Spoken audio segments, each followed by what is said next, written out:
नमस्कार मंडळी, श्री स्वामी समर्थ आणि सगळ्यांना शुभ सकाळ. तर सकाळचं मस्त असं वातावरण आणि या चहा प्यायला चहा ठेवते मी आता. नंतर देवपूजा वगैरे करून झाली. तर आज मी दुकानातून सुट्टी घेतली होती बघा. घरातलं हे काम आवरून झालं माझं, स्वयंपाक वगैरे. आणि आता चला बाकीची कामं करायला, घरी असल्यानंतर ही कामं करावी लागतात त्यामुळं. तर इथं काल हरभरे भिजत घातले होते मी, हिवाळत घातलेत थोडेसे. घरचंच असते बघा. आणि ही आज आणि भिजत घातलेले आहेत. तर ते कालचे थोडे वाळलेले आहेत, ते बाजूला ठेवलेत. आणि नंतर मग कांदे वगैरे पडून झालेत माझं.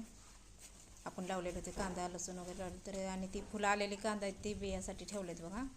एकान दुसरं चुकून त्यातनं निघलं आहे. लसूण काढून झाला आहे. आणि घरचं माळवं ते घरचंच असतंय बघा, कसं का असं ना.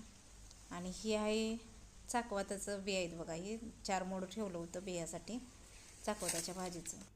तर ही पण मस्त अशी भाजी लागते म्हणून ही बाजूला ठेवली होती बी. आणि आता चालले कांदा कापायचं माझं. तिकडे एक पिठी आहे, कांदा लसूण वगैरे चालले कापायचं. आणि परत झालं आता कांदा लसूण झालेत कापून आपलं. आणि आता हरभरे आणि एकदा नीट करायचे आहेत बघा. ही